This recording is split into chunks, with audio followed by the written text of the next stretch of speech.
Hello, I'm BrigantiaBlackbird of BlackbirdsBrew. Happy Friday and welcome to Storyteller's Corner. This month we are looking at Avatar: The Last Airbender, and today I want to talk about Sokka, who is the unsung MVP. Sokka is the proxy for the audience. He's relatable, normal. He relies on his wits to put him on an equal footing in a group of very powerful element benders. This in and of itself makes him indispensable as a character. What he thinks, says, and experiences is likely how the audience in general would react if they were in his shoes in the story, and people can see themselves in him. When Sokka is thrust into an impossible situation and he has to think his way through it, this demonstrates the value of intelligence and creativity working together in concert. But even more importantly, it shows that extraordinary talents have limitations and they aren't always what wins the day. But for all this, Sokka is not an underdog character. He's an example of what people can do if they decide to make use of their brains, what is possible if someone is willing to think, learn, and try things out. Sokka's character arc begins with him as being a self-taught, struggling young man who's doing the best he can without mentors. He's trying to figure out how to become a competent leader, and then we see him in this pursuit become an imaginative innovator. And then at the end of the story, he's someone who's on the very threshold of taking on the mantle of adulthood, and he has learned a great deal about leadership and responsibility. When Sokka's father and the rest of the men of the tribe left to go fight in the war, Sokka was the eldest boy left in the village, and he felt the weight of the responsibility to protect all of them.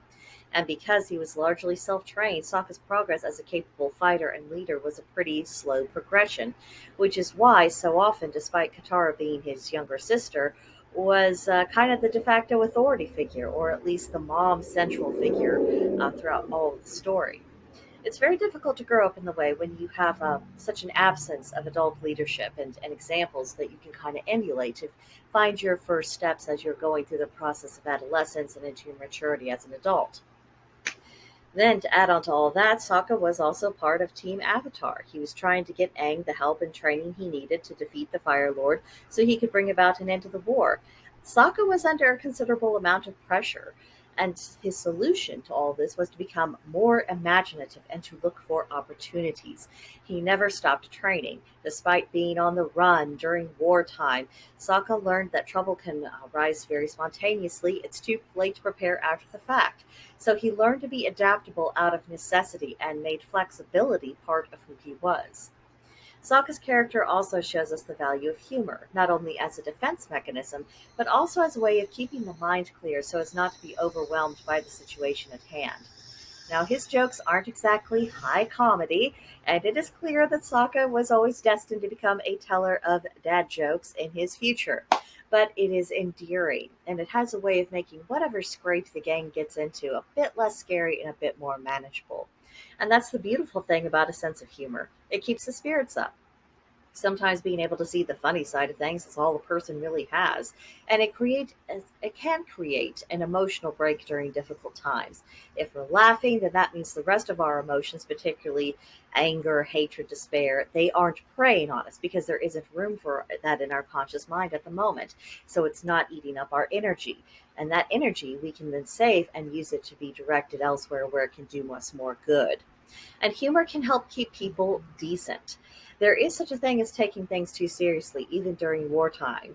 People need lightheartedness. It is an expression of hope. And in the end, that's what I think Sokka's character truly is. Hope for the regular person. So now the time's come for you to let me know what you think about Sokka. Tell me all about it in the comments below or come on to Gilded. Our server there is called BlackbirdsBrew. I would love to talk to you about Avatar or about, well, really anything. And just share your thoughts with me there. Let me know, what do you think of Sokka? What do you think of his role in the gang? Is there something else that you're seeing in him that I failed to mention in this? It's a pretty brief video, so there's still lots of territory to cover, and I would just love to discuss it with you. But that will do it for the meantime. So, again, hope you'll come see us on Gilded very soon. But for now, goodbye.